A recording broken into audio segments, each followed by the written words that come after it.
El siguiente programa es clasificación A, contenido dirigido para todo público. Los comentarios transmitidos en este programa son responsabilidad de quien los emite.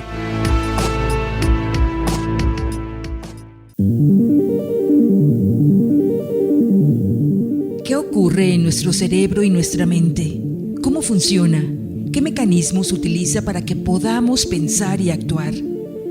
Radio Universidad presenta Sinapseando, un espacio de divulgación científica sobre neurociencias, el estudio de la mente, salud mental y todos los avances y desarrollos científicos actuales relacionados a este tema. Sinapseando, la divulgación científica de las neurociencias. Bienvenidos.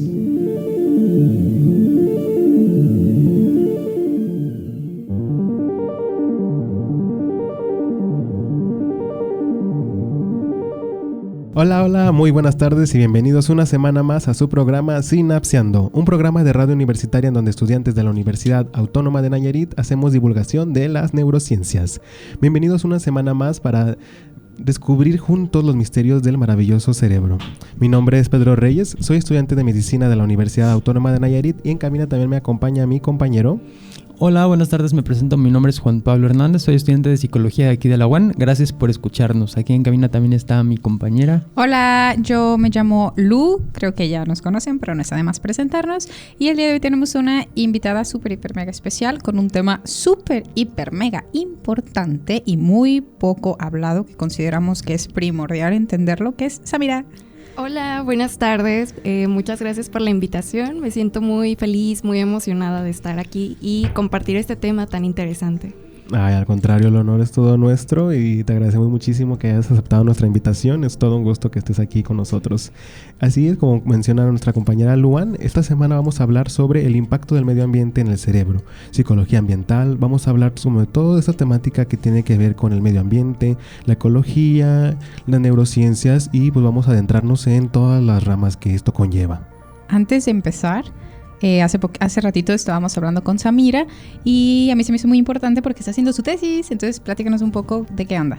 Sí, justamente mi tema de investigación es sobre un tema que quizás vamos a mencionar un poquito más adelante, que es la ecoansiedad o ansiedad ambiental, un término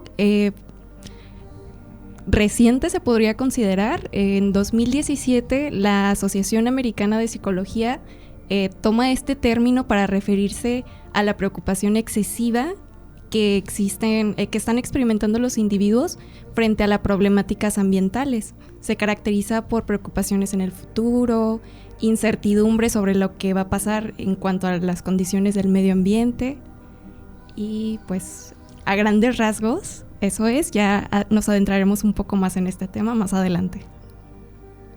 Qué interesante. También para nuestros oyentes, ¿nos podrías platicar un poco sobre tus intereses en la psicología? ¿Qué te gusta explorar? Pues mis intereses principales dentro de la psicología es la psicología social, que nos motiva a actuar, y particularmente la psicología ambiental, cómo el entorno influye en nosotros a la vez que nosotros influimos en él, desde una perspectiva interconectada. Claro. Y es interesante que a nivel comunidad, sociedad, ¿no? Muchas veces percibo que la sociedad, cuando se habla de medio ambiente o psicología ambiental, por ejemplo, se asocia luego como a pasto, bosque, selva, naturaleza, cuando el medio ambiente no solo es lo que nos enseñan en la primaria, ¿no? De que la naturaleza, la ecología, sino literalmente todo lo que está a nuestro alrededor. Aquí en nuestra cabina de radio es nuestro ambiente en este momento. Y para hablar de psicología ambiental no solo es como hablar de el individuo en la naturaleza, sino el individuo en cualquier espacio de su día a día. Quisiera abrir dando un dato personal. Cuando estaba en la primaria, una vez una maestra nos platicó que todo en la naturaleza tiene una función, hasta las moscas, y dijo que gracias a las moscas los cerros están verdes. Y hoy les traigo la razón.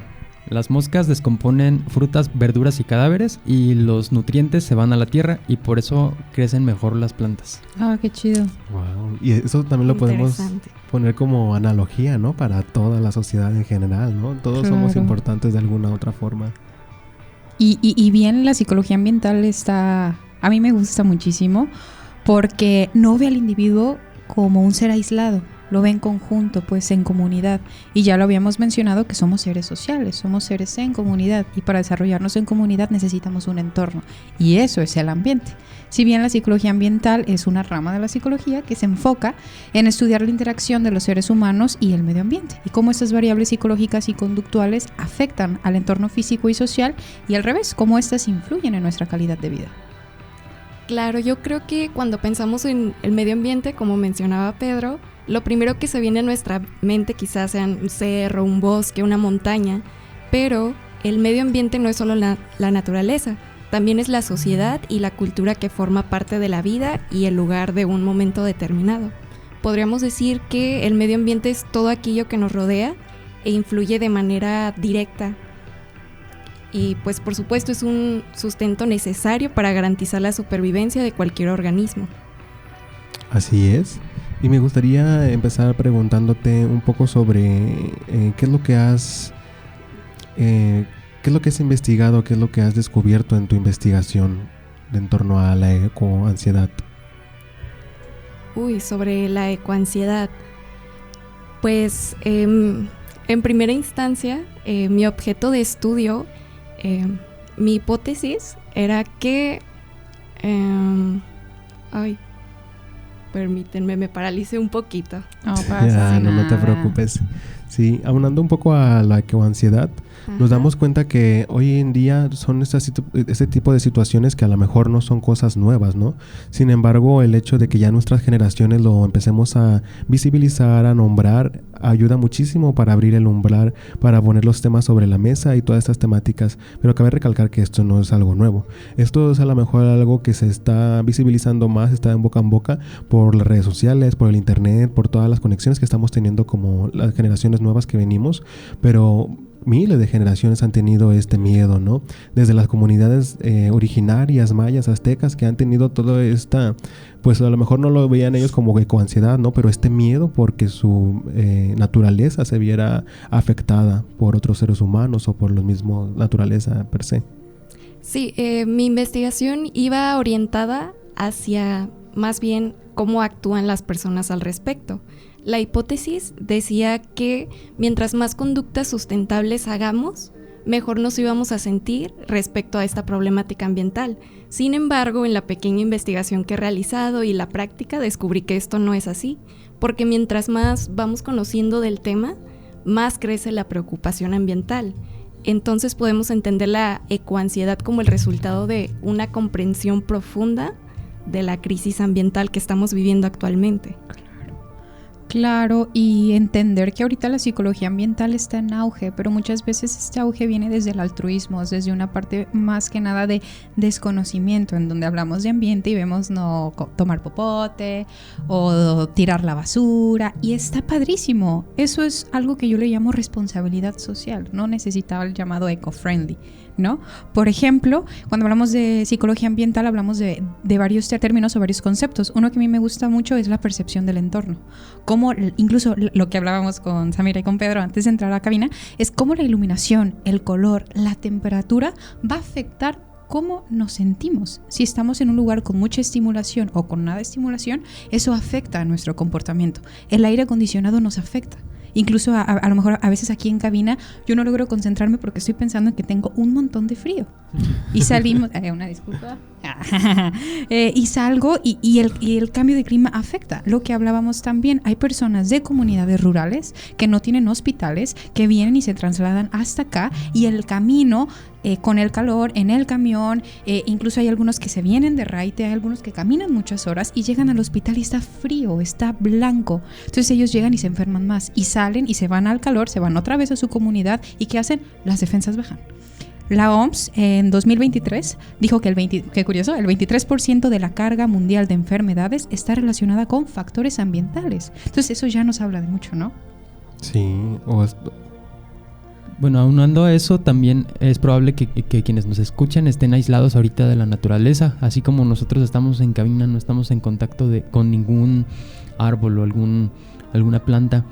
Y sí es importante, ¿no? Nos estamos dando cuenta como sociedad. Por ejemplo, el tema de los microplásticos es algo que particularmente me produce ansiedad. Y creo que está poco a poco creciendo y que incrementa la conciencia que se tiene. Así es. Por ejemplo, también en Ciudad de México, en Ixtapalapa, tienen menos acceso a parques por habitantes y esto que afecta, pues bueno, la seguridad, la cohesión social y la salud mental, porque no hay a dónde ir. Y hablamos también incluso de deportes. Hay gente que no tiene acceso al gimnasio y no tiene acceso a parques. Entonces solamente lo único que tienen es una tele y un celular y bueno, ahí está. ¿Y qué hace? Incluso este sistema de que la casa es para descansar, para ver películas, para comer, no les permite o no quieren hacer ejercicio por el ambiente. Entonces cuando hablamos de ambiente hablamos de un montón de factores, ¿no? Me imagino.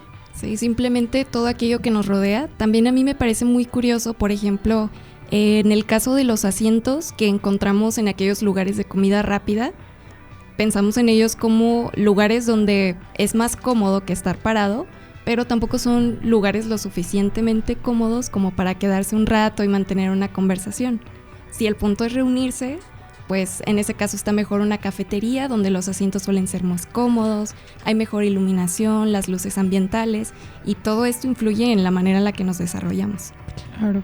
Así es, justo como mencionan mis compañeras, muchas veces no nos percatamos de lo que influye la temperatura, el medio ambiente que nos rodea para nuestra salud, ¿no? Muchas veces, o para nuestra salud física y también mental sobre todo, ¿no? Porque muchas personas creen de que, pues me siento triste, a lo mejor porque sí soy, o porque sí es mi personalidad, pero a lo mejor le falta a esa persona estar más expuesta al sol, ¿no? O por el contrario, ¿no? A lo mejor estar en un lugar más cálido. Hay muchos países en Europa principalmente que en su día a día no tienen la cantidad de sol que tenemos nosotros, ¿no? Nosotros pues estamos acostumbrados a que en la parte de la mañana, la tarde haya sol y en la noche pues esté oscuro y la luna, ¿no? Pero para otros países como Suiza y otros demás países de Europa, esta realidad es bastante diferente, ¿no? Que no tienen acceso al sol, ¿no? Debido a que la gran mayoría del día está como si fuera de noche, ¿no? Aunque sea la mañana, aunque sea la tarde, hay noche y en estos países se presentan mayores tasas de intentos de suicidio, mayores tasas de depresión. A lo mejor no necesariamente porque no les da el sol directamente, pero sí influye bastante la falta de vitamina D, por ejemplo, o la falta de toda esta estimulación que genera las vitaminas de los rayos del sol para nuestra estabilidad emocional, ¿no? Para nuestra homeostasis. Y volviendo al tema, Samira, nos ibas a platicar cuál era tu hipótesis, de qué iba tu investigación. Pues mi hipótesis decía que mientras más conductas sustentables hiciéramos, mejor íbamos a poder afrontar los malestares causados a la ecoansiedad. En la investigación que he hecho de momento no he podido comprobar o desmentir esta hipótesis, pero el resultado que obtuve fue eso. Mientras más conocíamos del tema, más... mi objeto de estudio, mi población, fue un grupo de una optativa justo aquí en la UAN sobre biojardines. Entonces veíamos el cuidado del suelo. Por ejemplo, un dato que a mí me impactó un poco, lo desconocía, es que para crear 1 centímetro de suelo fértil tienen que pasar cientos o miles incluso de años. Vivimos en el planeta Tierra, quizás suena como muy lógico pensar que es un recurso ilimitado, abundante, sin embargo es un recurso muy escaso. Claro. La erosión del suelo es, si comparamos cuánto tiempo tarda en crearse la tierra fértil en comparación a la facilidad en la que ésta se desgasta, pues es una comparación abismal. Sí, es un dato que te pone a pensar de repente. Claro. Dices, ok, hay que cuidar el suelo un poco. Claro. Entonces, ir conociendo más sobre estos datos, tener una conciencia de qué es lo que está pasando en el medio ambiente, fue despertando más preocupaciones. Y a pesar de que sí poníamos en práctica conductas sustentables, porque precisamente en esta materia esa era la intención, conocerlo tanto en teoría como en práctica de conductas sustentables, los resultados fue que las personas que tomaron esta optativa terminaron sintiéndose más preocupados de lo que estaban en un inicio. Claro. Y entender también que venimos de una cultura primitiva que honra a la naturaleza. Bien decía Galeano que somos hermanos de todo lo que tiene piernas, pero también somos hermanos de todo lo que tiene alas, raíces y patas. Y esta cercanía con la naturaleza se rompe con la llegada de la cultura cristiana y empezamos a ver a la naturaleza como algo lejano, como algo extraño, ¿no? Y entramos a un tema que es el antropocentrismo, el ser humano como medida de todo, como el centro de la naturaleza, y todo lo demás está para servirle o para ser utilizado. ¿Cómo rompemos esto, no? ¿Cómo no sabemos a veces... por la ignorancia, porque eso es, sacamos a los animalitos del agua, a los caracolitos, nos llevamos los chololos, que son unas conchitas que tienen patitas, nos los llevamos por la ignorancia, porque no sabemos, pero en realidad eso afecta. Me acuerdo, yo trabajo en la playa y se llevaban iguanas a Ciudad de México, y yo decía, no manches, y ellos no sabían, ellos los usan como mascota. Entonces ahí vemos cómo este contacto o esta relación con humano-naturaleza está desviada, cuando de allá venimos. Sí, de allá venimos, y sobre todo también este tipo de... Es como, yo lo veo como una paradoja, ¿no? Como menciona Samira, que esta ansiedad ecológica, ambiental, se genera por estar más informado, ¿no? Por ser más consciente del medio ambiente, por la repercusión que tiene la humanidad en el medio ambiente, pero sin embargo es un precio que hay que pagar, ¿no? Siento que obviamente nunca es bueno tener ansiedad, ¿no? Pero ¿hasta qué punto no es mejor esa característica que ser ignorantes, y que todos finjamos que no pasa nada y que nadie tenga ansiedad ambiental y todo se vaya al desastre? Porque aún así, pero también está la otra parte, ¿no? De que aún así, aunque nos sigamos preocupando, poco va a servir el hecho de que la población tenga ansiedad si ahora sí que a quienes corresponde ahora sí salvar o hacer una acción bastante profunda son a las empresas multinacionales, son a líderes mundiales. O sea, poco va a servir que yo no use popote si claro, una refresquera está contaminando muchísimo el agua. Claro, y sobre todo entender que vivimos en un sistema capitalista en donde día que descansamos, día que no se nos paga. O sea, es un dinero que no generamos, ¿no? Entonces vivimos en un sistema en donde nos dice que tenemos que producir, y ahí mientras más producimos, más alejados estamos del ambiente, como por ejemplo las empresas en Ciudad de México, algunas empresas de aquí que solamente son edificios y no tienen ni vista, la vista que tienen es llena de humo, que no tienen un espacio con la naturaleza o con el exterior para sentarse. Todo eso afecta. Lo importante de esto y lo maravilloso es que nosotros estamos en una etapa preventiva educacional, ¿no? Y estamos entendiendo y estamos educando cómo estos factores afectan, y desde nuestro espacio y de nuestra trinchera podamos tener comportamientos que nos permitan dejar conocimientos, como lo que estamos haciendo en Sinapseando. Y lo que está haciendo Samira con su tesis, que es súper importante, porque la psicología ambiental yo no la conocía hasta que entré a la materia de psicología social, y es algo que va de la mano con todo, porque somos seres sociales que forman parte de una naturaleza. O sea, bien decía Aristóteles, antes yo lo cambiaría decía animales sociales. O sea, ¿se dan cuenta cómo viene ese contacto? Sí. Claro, y sobre lo que mencionabas, Pedro, de repente surge esta preocupación de que, ok, yo estoy tomando mis bebidas sin popote, tratando de cuidar el medio ambiente, pero ¿qué pasa con estas grandes empresas que contaminan el agua, el suelo, el aire? Pues hay que recordar que las problemáticas ambientales son problemas colectivos, por lo tanto se requieren soluciones colectivas. Claro. De repente nos podemos sentir un poco paralizados ante esta problemática, pero la psicología social nos habla de la teoría de las minorías activas.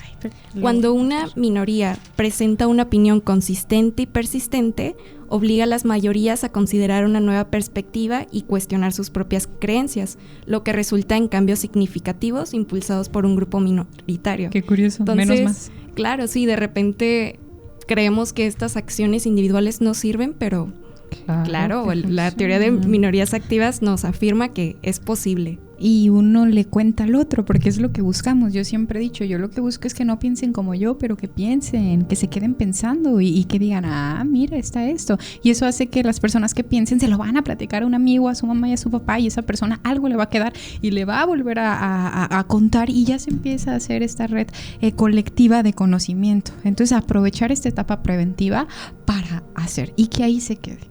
O sea, que sigamos previniendo algo que no se haga tan grande. Sí, recordemos que todos los movimientos colectivos iniciaron individualmente. Claro. ¿No? Sí, sobre todo como lo menciona nuestra compañera Samira, tiene mucho que ver, ¿no? El hecho de que se genere toda esta ansiedad ambiental es a lo mejor el reflejo de que hay un cambio. Probablemente como sociedad a lo mejor estamos muy descomunicados como para organizarnos todos y plantarnos en las empresas nacionales y así. Sin embargo, este es el impulso, ¿no? Puede la misma ansiedad ambiental ser la gasolina que impulse un movimiento muchísimo mayor para que en un futuro se puedan hacer cambios reversibles, si es que aún se puede revertir toda la contaminación que se ha hecho, ¿no? Y sobre todo, más que allá, crear una cultura ahora sí que vaya de la mano con el medio ambiente, ¿no? Que no haya espacios eco-friendly, sino que toda la sociedad y todo el mundo sea eco-friendly. Pero pues sí tendríamos que sacrificar muchas comodidades que tenemos como humanos, pero ¿a cambio de qué, no? Mejor dicho, debemos de replantear lo otro, ¿no?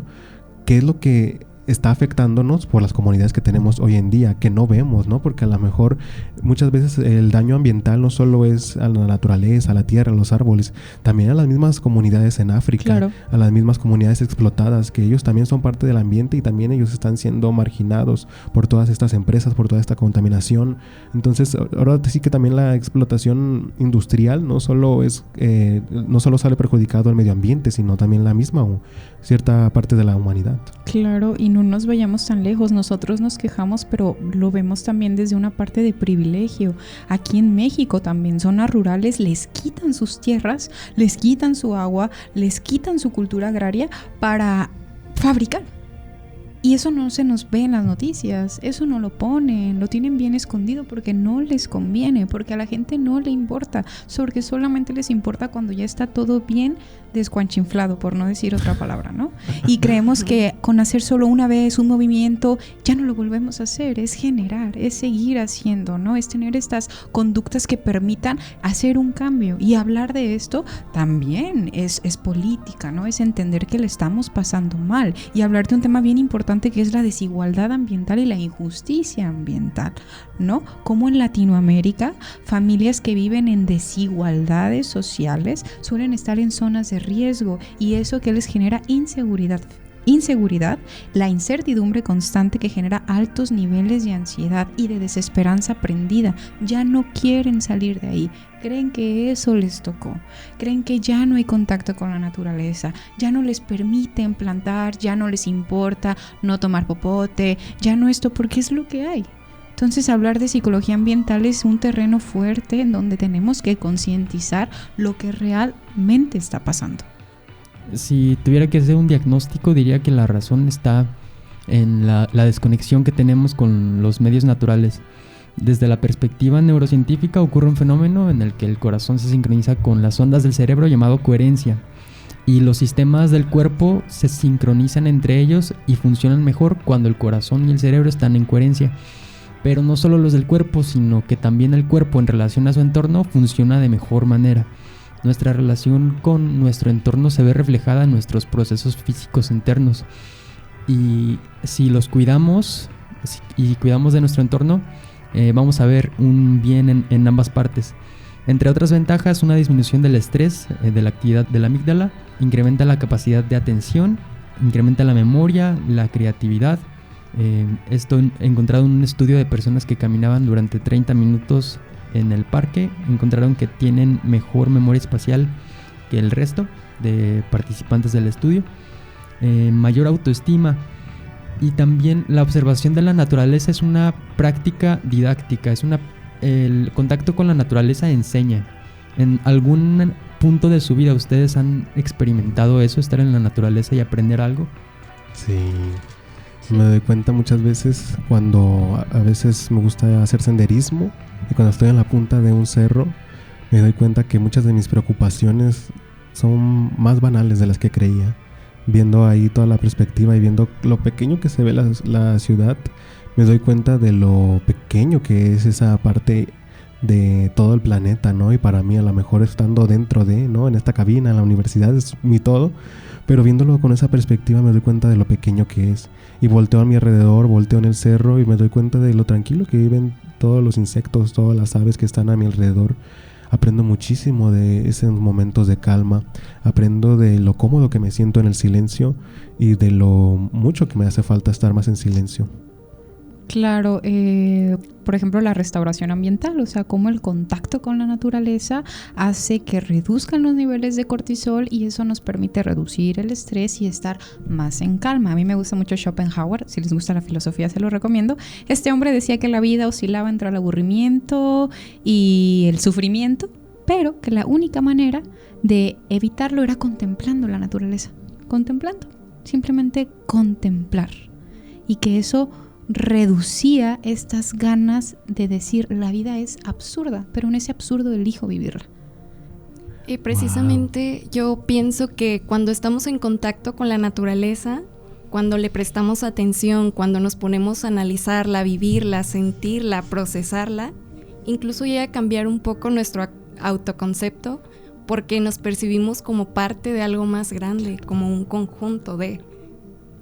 No es solo la naturaleza interactuando con nosotros o nosotros con ella, sino que nosotros somos parte de la naturaleza. Claro. Sí, solo porque a lo mejor no tenemos raíces como los árboles, creemos que no estamos interconectados, ¿no? Pero no, sí ahora sí que, como ya mencionaba anteriormente, ¿no? Sin sol, nuestra salud empeora. Con el cambio de temperatura, nuestra salud empeora. Si no tenemos la alimentación necesaria, que gran parte de la alimentación que tenemos hoy en día nace de la tierra.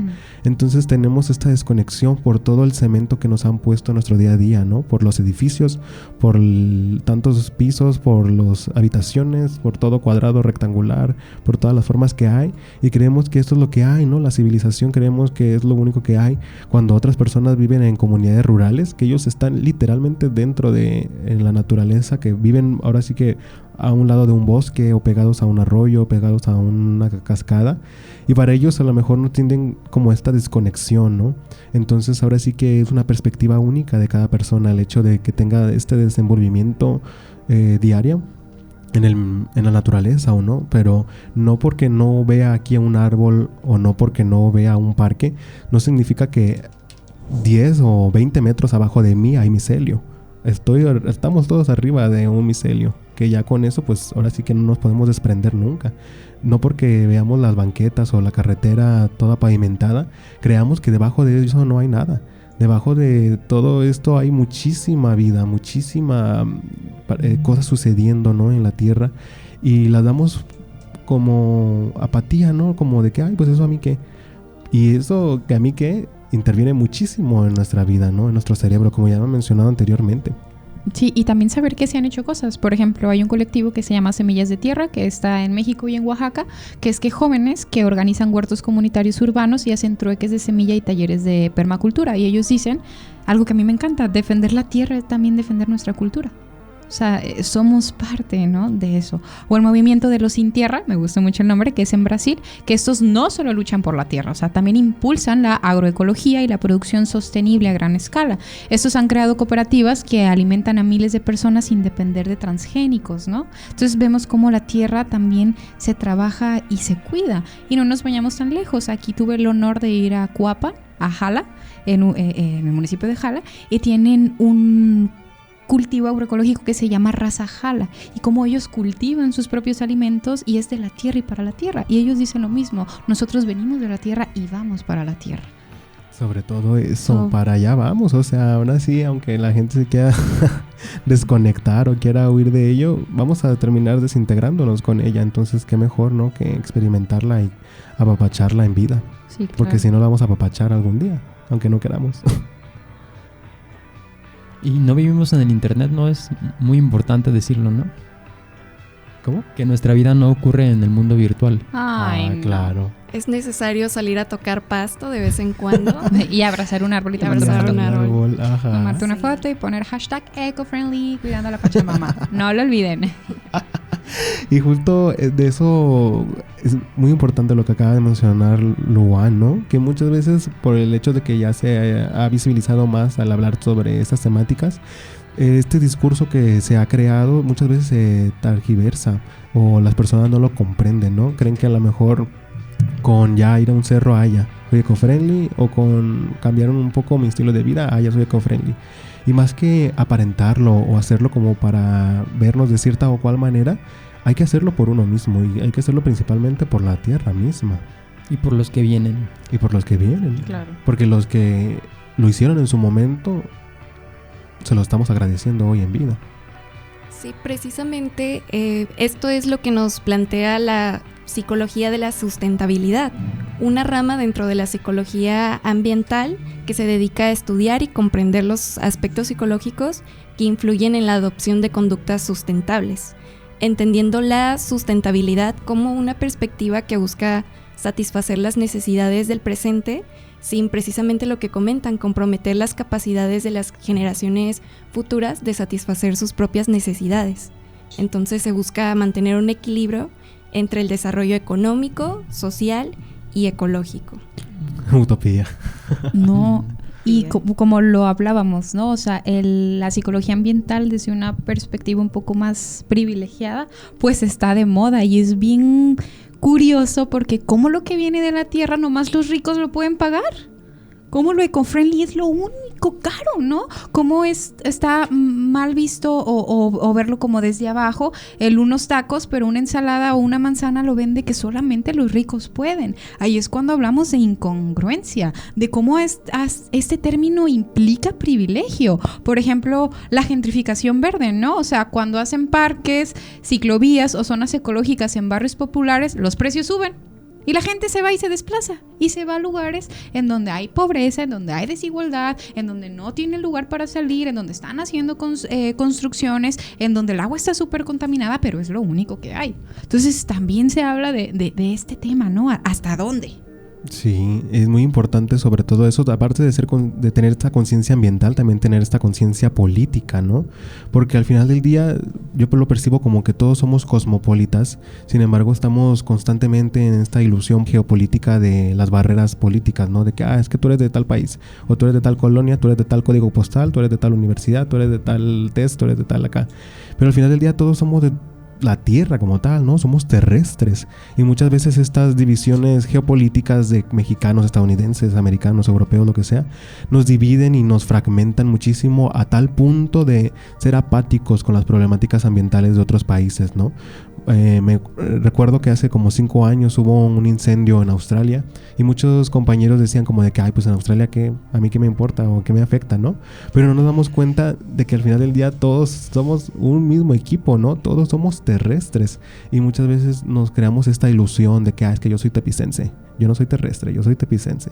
Pero al final del día, pues somos terrestres y nada más estamos aquí un periodo bastante pequeño, porque cuando nos disolvamos con la Tierra van a pasar millones de años. Lo que estamos aquí experimentando solo son menos de 80, alrededor de 100 años.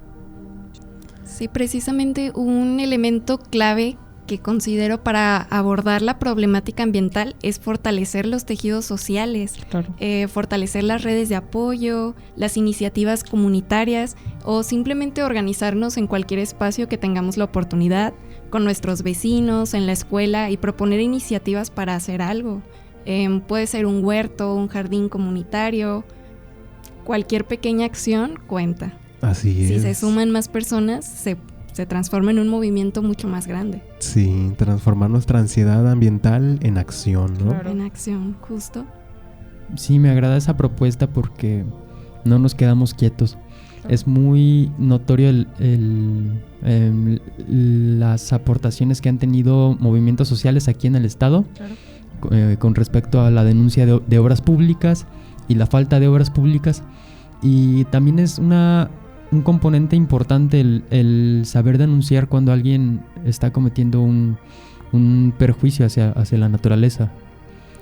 Si vemos a alguien tirando un cigarro a la calle, decirle por favor, conciencia, y si Claro. o incluso con nosotros mismos medir nuestros tiempos de consumo de agua. Y me llama la atención lo que dijiste hace rato, Lu, de cómo se volvió un privilegio acceder a estos recursos naturales y conservados con el aumento de pesticidas en los granos. Hay toda una estructura que requiere modificación. Y cómo vemos esta onda, pues sobre eco-friendly, porque o mujeres que son influencers que dan este sermón preparado de que cuidemos el ambiente y no sé qué, bla, bla, bla, pero son patrocinadas por Temu o por Shein. o por empresas que están desconchinflando al ambiente, por no decir otra cosa. A mí me gustó mucho lo que abordamos, porque a mí me gusta mucho Eduardo Galeano, también se los recomiendo muchísimo si les interesa lo social y lo ambiental. Es súper chidito y es súper lindo, que menciona mucha gente pequeña en lugares pequeños, haciendo cosas pequeñas, pueden cambiar mucho, ¿no? La clave para mí está en mirar el medio ambiente como un tejido social.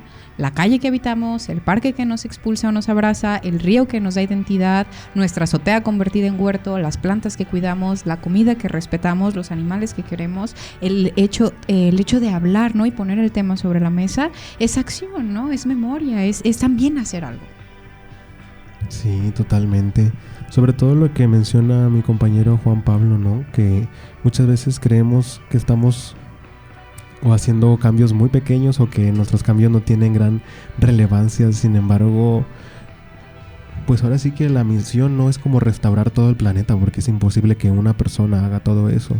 Y a lo mejor también es complicado que en 50 años se restaure daños que ya llevan miles de años. Entonces ahora sí que esto surge desde la revolución industrial, la cual ya lleva más de cientos de años en el planeta Tierra. Sin embargo, nosotros como jóvenes o como sociedad o como generaciones nuevas tenemos la responsabilidad de primeramente poner el tema sobre la mesa. Ahora sí que también lo idóneo sería tomar acción, pero poner el tema sobre la mesa, reflexionar sobre ello, nunca dejar de reflexionar sobre ello. Sí, y por bien nuestro, por bien de los demás. Otro punto a resaltar es la herencia que tenemos de nuestros antepasados.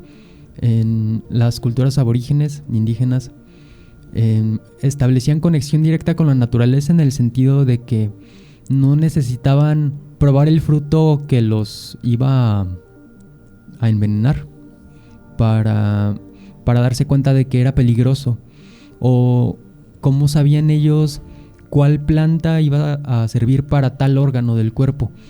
Tenían cierta intuición de cómo funcionaba todo el sistema, atribuido quizás al tiempo que pasaban dentro de fuera de lo que nosotros llamamos urbanismo. Mi invitación sería a abrirse a estos espacios, a salir a la naturaleza, a explorar. Sí, pues el contacto con la naturaleza nos aporta tantas cosas. Un dato que a mí me interesó, me llamó la atención, es sobre los microorganismos que existen en la Tierra. Ciertos microorganismos que estimulan la producción de serotonina, lo cual nos ayuda a regular nuestro estado de ánimo, el sueño, el apetito. También podemos tener la presencia de otros organismos volátiles, como el limoneno, que es una sustancia que se encuentra en los cítricos, o el pineno, que se encuentra en plantas como es el romero, el pino, y aparte de tener efectos en la salud física como antiinflamatorios, analgésicos, también ayudan a la plasticidad cerebral, ayudan a combatir el deterioro de la memoria a corto plazo, por ejemplo. Sí. Me gustaría regresar un poco a lo que estaba comentando mi compañera Loan sobre el privilegio, ¿no? Que es el tener esta conciencia ambiental, el acceder a la educación. Como bien dice la psiquiatra Marian Rojas Estopé, estamos en una sociedad cronópata, una sociedad que vive día a día con la cronopatía, con la enfermedad de no tener tiempo, o del tiempo que tenemos usarlo desorganizadamente, ¿no? Y muchas personas no tienen tiempo para ir a contemplar la naturaleza, que como mencionaba Luan, ¿no? Que una propuesta que tiene el filósofo Schopenhauer, que no tienen este tiempo para contemplar la naturaleza, para ir a un parque, para ir a un cerro, para ir a hacer senderismo, para contemplar y tener como estos conocimientos que se adquieren, ¿no? Al contemplar la naturaleza. Entonces, darnos cuenta que no todas las personas van a poder tener la misma conciencia ambiental en su vida. Entonces, aquellas personas que lo tengan, siéntanse muy afortunados y pues pregúntense si van a tomar acción y cuándo, sobre todo cuándo. Sí, no, yo creo que ustedes que tienen la fortuna de escucharnos, nosotros que tenemos el privilegio de estar aquí y de hablarlos, pues hacer de nuestra parte. La verdad, ahorita lo mencionas, algo muy importante que es vivir con el tiempo encima. Deberíamos hacer un episodio de eso. Sí. De cómo este sistema nos enseña a vivir tan rápido, a que no hay tiempo, a que de aquí cada quien se tiene que ir a sus casas y hacer en sus casas luego otras cosas y así, y dormir porque mañana es otro día en donde tenemos que volver a hacer lo mismo, y cuando queda tiempo para nosotros, ¿no? Porque se nos enseña a vivir rápido, a comer rápido, a hacer las cosas rápidas. Huyo de ahí, y es tan desafortunado porque hay gente que no puede hacerlo, que él vive al día, que él trabaja para sobrevivir y para comer en ese día, y que lo único que le alcanza son unas papas. Entonces es también verlo por ahí, ¿no? Y por eso yo odio los términos eco-friendly y no sé qué, free, bla, bla, bla, porque solamente lo ven desde su privilegio y no ven la realidad. Un dato que y esto no, lo hago como para tomar conciencia, ¿no? Para verlo desde otro lugar. Un dato que saqué, déjenme encontrarlo, está creo que en esta página, pero bien, justo, el CEPAL de 2023 nos dice que 1 de cada 3 personas de América Latina vive en zonas de alta vulnerabilidad ambiental y pobreza. 1 de cada 3 personas. O sea, de eso nos habla mucho, ¿no? O sea, solo pensémonos Muchísimo. en Tepic, ni siquiera hay tantas plantas, no hay tantos parques, no hay tantos lugares a donde podemos ir. Las calles están súper transitadas. Conozco a una persona que admiro mucho, que ejerció en arquitectura y le gusta mucho esta onda de arquitectura ambiental, y antes de venir acá él me dice de que toma el tema de arquitectura hostil y no te vayas tan lejos, vete a Tepic. No hay plantas. Y las plantas que hay no son las adecuadas. No protegen del sol, no cumplen una función, no se da. ¿Y eso qué hace? Incluso las banquetas estén levantadas, la gente no se puede ir por ahí, se vaya por la calle, les piten, hay un chorro de gente, hay un montón de tránsito, a la gente se mueve en camión, no todos tienen acceso a carro, no hay sombras para la parada de camión, les da el sol, hacen transcursos de 1 hora, de media hora de su casa a la escuela y tienen que todavía caminar más. Eso les genera cortisol, les genera ansiedad, ya no quieren venir a la escuela, están súper acalorados, no toman agua, no tienen acceso a comprar una botella de agua y se les hace más fácil un refresco o unas galletas, y todo es un ciclo que contamina. Y eso es psicología ambiental, aunque no lo creamos. Tras. Sí. No, aquí en Tepic. Ya no, sí, en nuestro día a día. Uh-huh. Justo, la movilidad es todo un tema. No sé si alguna vez han escuchado sobre la pirámide de movilidad. No, yo no, platica. No. Habla sobre, prioriza cómo debería de funcionar las ciudades en cuanto a movilidad de la manera más eficiente. En primer lugar, tenemos por supuesto al peatón, que es la manera más accesible, más universal que tenemos de transportarnos. En segundo lugar, tenemos los medios de transporte activos, que incluye las bicicletas, patines, patinetas. Después tendríamos el transporte público, y en el último lugar tenemos el auto particular. Si nos ponemos a pensar un poquito cómo funciona la movilidad aquí en Tepic, y no solo aquí en Tepic, en México y en muchísimas ciudades del mundo, nos damos cuenta que esta pirámide está invertida. ¿Y qué es lo que pasa? Nos encontramos con tráfico, un montón de contaminación ambiental, y lo que se mencionaba sobre la arquitectura hostil, las calles no son caminables, no están diseñadas para el peatón. Las ciudades es el hogar de las personas, pero no está diseñada para las personas. Así es, mientras se tenga toda esta ilusión capitalista y toda esta perspectiva de priorizar el capital, el dinero, la producción, siempre va a quedar del lado el humano. Y se convierte hasta algo paradójico, ¿no? Porque se pone como si el dinero fuera un ente aparte de la humanidad, cuando sin la humanidad el dinero es nada. El dinero, o sea, si no hubiera humanos sería piedra y ya, o papel y plástico y ya.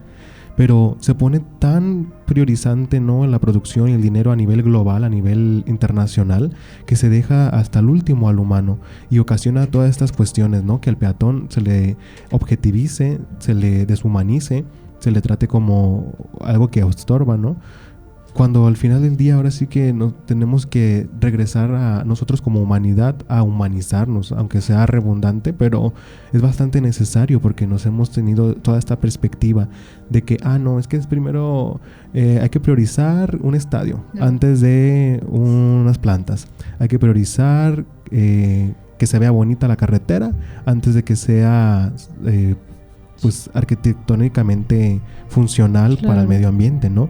Se priorizan muchísimas cosas económicas, ambientales, infraestructuras, edificios, cemento, y se deja al final al humano, a la naturaleza, a lo necesario, cuando al final del día todas estas cosas sin la humanidad no tienen ningún sentido, aunque siguen sin tener sentido, aún con la humanidad dentro.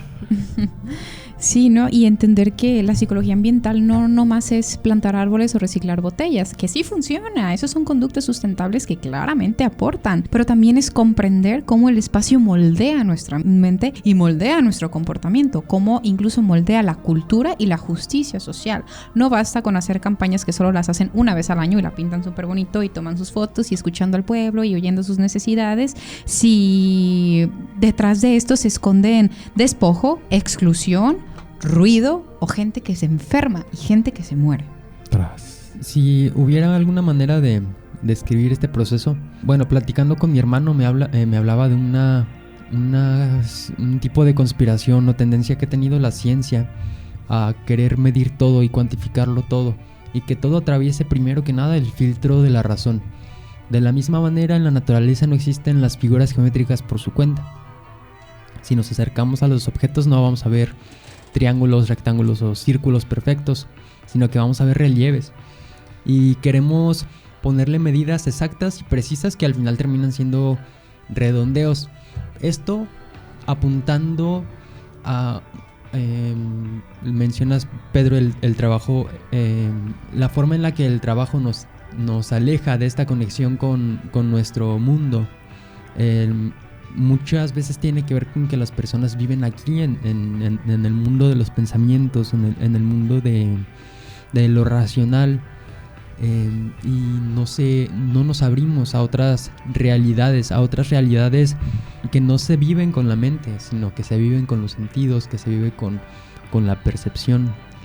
Sí, muchas veces las personas quieren escapar de su realidad, ¿no? O fantasear con ir a otra dimensión, cuando la dimensión en la que estamos a lo mejor es la idónea, ¿no? Muchas veces no nos hemos puesto a pensar eso, como a lo mejor el problema no es todo el planeta, todo el sistema. A lo mejor es nada más la colonia en la que estás, a lo mejor es nada más la época en la que estás. Obviamente es muchísimo más complejo que esto, pero darnos cuenta de cómo nos enfrascamos muchísimo en el adentro, que obviamente es muy importante hacer introspección y todas esas cuestiones. Sin embargo, lo importante que es observar afuera y, como menciona Luan, ¿no? Contemplar la naturaleza, pero contemplarla de una perspectiva donde te invite a generar preguntas, a reaprender, a dejar de lado conocimientos que no iban con lo que creíamos, ¿no? A reaprender, a darnos cuenta de lo pequeño que somos ante un planeta tan gigante, pero que esta información no nos haga sentir tristes, no nos derrote, sino que nos haga sentir que somos parte de un todo, porque al final del día es lo que somos, parte de un todo. Pero el hecho de que lo escuches en la radio no quiere decir de que ya lo aprendí y lo integro en mi vida, ¿no? Cada quien tiene su propia travesía de vida para generar toda esta conciencia y esta reflexión, porque es fácil leerlo, es fácil escucharlo, pero integrarlo es misión de cada una de las personas, y ahora sí que cada persona aprende de una forma particular, ¿no? Y desgraciadamente la mayoría aprende hasta que ya es demasiado tarde. Claro, y entender que la acción entonces no es un gesto altruista ni un sacrificio moral, o sea, es un movimiento con dignidad, o sea, es defender el espacio común, es defender la vida colectiva, ¿no? Cuando recuperamos una calle, un río, una plaza, estamos también recuperando la posibilidad de reconocernos como sociedad. Somos lo que hacemos para cambiar lo que somos, ¿no? O sea, cuidar el ambiente es cuidarnos a nosotros mismos, cuidarnos de violencia, del olvido, de la injusticia, de todos los espacios reducidos, ¿no? Y es crear algo más colectivo, más ambiental, más verde, que no es más muros. Menos muros. Uno de los objetivos de la conducta sustentable no solo se enfoca en las prácticas proecológicas, tales como reciclar, reducir la cantidad de residuos, sino que también incluye acciones de cuidado hacia las otras personas y grupos, con el objetivo de generar condiciones equitativas para que todas las personas podamos tener acceso a estos recursos naturales. Así es. Y bueno, desgraciadamente ya hemos llegado al final del episodio de hoy. Te agradecemos muchísimo, Samira, por habernos acompañado. Nos gustaría preguntarte si tienes alguna otra cosa que te gustaría compartirnos antes de despedirnos. No, pues muchísimas gracias por la invitación. Los invito mucho a que se cuestionen, a detenernos un segundo. Hay que cuestionar todo siempre, detenernos un segundo, observar qué es lo que está pasando en nuestro entorno y qué es lo que podemos hacer. Tener en cuenta que las acciones individuales, por más pequeñas que parezcan, sí aportan, sí son de ayuda. Claro que los enemigos son las grandes empresas transnacionales, pero nuestras acciones influyen. Así es, te agradecemos muchísimo que nos hayas acompañado. Es todo un honor tenerte aquí en cabina. Gracias por todo lo que nos aportaste, en verdad. Y les invitamos igualmente a todos nuestros radioescuchas a seguir sintonizándonos todos los jueves en punto de las 5 p.m. en la estación 101.1 FM. Igual les invitamos a seguirnos en nuestras redes sociales, tanto Instagram como TikTok, @sinapseando.fm. Gracias también al licenciado Juan Carlos Castañeda y gracias de nuevo, Samira, gracias a ustedes por escucharnos. Gracias a todos. Yo les deseo que piensen. No tienen que pensar como nosotros, no tienen que estar a favor de lo que decimos, pero sí que piensen. Generar criterio propio. Sinapsear. Ajá. Nos vemos el próximo jueves en Sinapseando.